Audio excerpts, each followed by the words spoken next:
Assalamualaikum warahmatullahi wabarakatuh.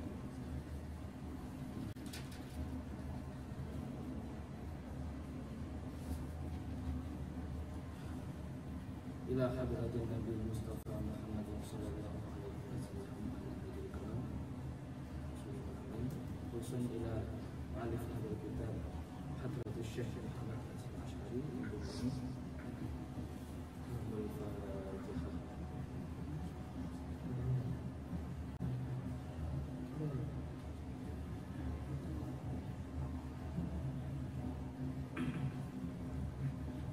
Bismillahirrahmanirrahim. Wa minhum firqatun yattabi'una ra'ya Muhammad abduhu wa rasyidhu wa ya'khuduna min bid'ati Muhammad ibn Abdul Wahhab an-Najdi wa Ahmad ibn Taimiyah wa tilmidaihi ibn al-Qayyim wa ibn Abdul Hadi faharamu ma ajma'al muslimuna ala nabiyhi wa huwa safaru li ziyarati qabri Rasulillah sallallahu alaihi wasallam wa khalafuhum fi ma ujra wa ghairihi. Qala Ibnu Taimiyah fi fatawihi wa idza safara li i'tiqadihi annaha ay ziyarata qabrin nabi sallallahu alaihi wasallam ta'atun kana dzalika muharraman bi ijma'il muslimina fasara at-tahrimu minal umuri al-maqtu'i bihi. Bismillahirrahmanirrahim. Termasuk dari ahli Jawa atau penduduk Jawa ada golongan-golongan yang mereka itu mengikuti pendapat Muhammad Abduh dan Rasyidho, yang mana mereka itu mengambil bid'ah-bid'ah yang dibuat oleh Muhammad bin Abdul Wahhab an-Najdi, juga Ahmad bin Taimiyah dan kedua muridnya, yaitu Ibnu Qayyim wa Ibnu Abdul Hadi. Kemudian faharamu, mereka mengharamkan apa-apa yang sudah disepakati oleh kaum muslimin, yang mana sesuatu tersebut itu adalah sesuatu yang dianjurkan. Seperti contoh di sini disebutkan itu ziarah kubur. Ziarah kuburnya Nabi Muhammad Shallallahu Alaihi Wasallam, dan juga mereka menentang perkara-perkara yang lain atau masalah-masalah yang lain.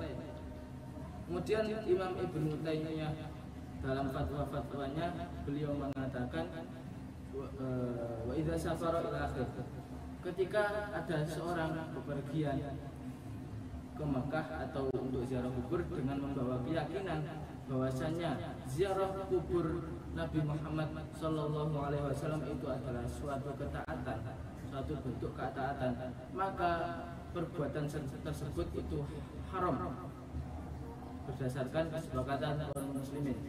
Fasara at-tahrimu minal umuri al-mamtu'i bihi, maka keharaman tersebut itu adalah termasuk sesuatu yang bersifat pasti atau absolut. Saya jelaskan sedikit dari awal.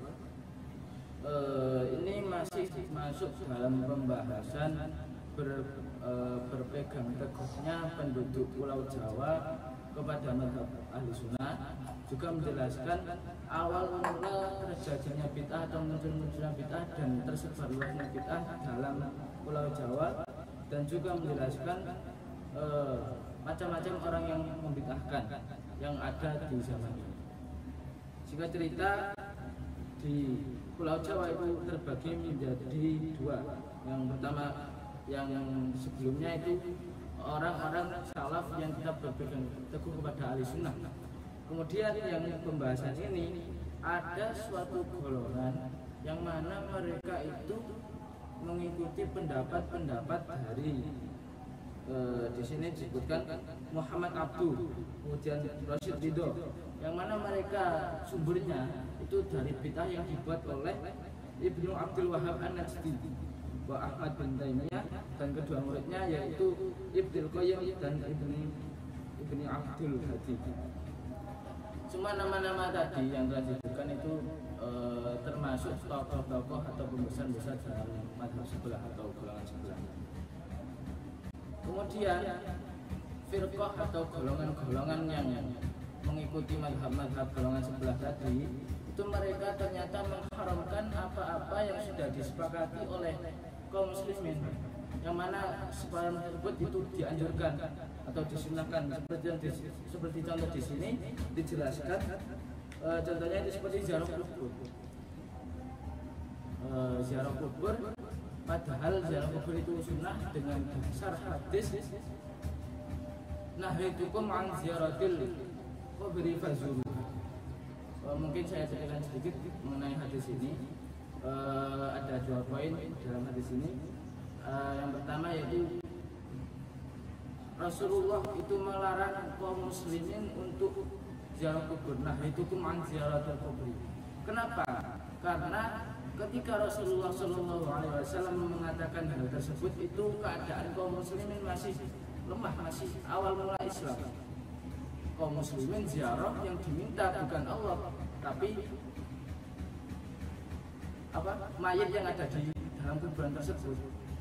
Bukan yang diminta Allah dengan tawasul pada mayat, juga ternyata yang diminta itu adalah mayat tersebut atau para wali. Kalau sekarang hari yang diminta para walinya, bukan Allah melalui lantaran para wali, enggak. Itu pada dahulu kaum muslimin pada masa awal-awal Islam, maka Rasulullah melarangnya. Tapi kalau kemudian lambat laun Islam menyebar, kemudian Islam makin kuat, akidahnya kuat, maka kemudian Rasulullah kedua Rasulullah memerintahkan mereka untuk ziarah kubur fazur. Kenapa? Karena para kaum muslimin itu sudah paham, sudah kuat akidahnya, bahasanya yang diminta, yang mahadzat, yang maha diminta itu adalah Allah, bukan mayat yang ada di kuburan tersebut. Juga diketahui bahasanya di fan ilmu kaidah fikih dalam kitab Fathul termasuk dalam kaidah al-amru ba'da nahi yubihu al-bahah. Perintah yang ada setelah larangan, berarti kan larangan dulu kemudian perintah. Nah itu kemanzalatul qubri itu larangannya. Kalau fazuruha itu perintahnya, maka yubihu al-bahah, maka itu diperbolehkan. Tapi menurut firqah ini itu ditentang, namanya bid'ah, sungguh sesat. Kemudian Ibnu Taimiyah, Imam Ibnu Taimiyah dalam fatwa-fatwanya telah mengatakan ini: Faida syafara li'tiqadihi annaha ay ziyarata qabri Nabi sallallahu alaihi wasallam ta'atun. Ketika ada seorang ini mau ke Makkah untuk bertujuan ziarah makbarah Nabi besar Nabi Muhammad sallallahu alaihi wasallam, dan seorang tadi itu mengira atau meyakini bahwa perbuatannya yaitu ziarah kubur kepada Nabi itu adalah suatu ketaatan. Memang benar. Kenapa? Karena dengan ziarah kubur dia bisa mengingat mati. Kalau dia sudah mengingat mati, dia bisa lebih taat atau lebih giat beribadah kepada Allah. Ternyata kalau menurut fatwa dari Imam Ibnu Taimiyah, karena dzalika muharraman bi ijma'il muslimin. Kalau menurut Ibnu Taimiyah, hal tersebut atau perbuatan tersebut itu adalah sesuatu yang diharamkan berdasarkan ijma' atau kesepakatan para kaum muslimin. Fasara at-tahrim minal umuri al-mabtubi. Menurut beliau, hukum keharaman ini adalah hukum tahrim mutlak atau yang sifatnya absolut mutlak. Sekian dari saya, kurang lebihnya mohon maaf. Wassalamualaikum warahmatullahi wabarakatuh.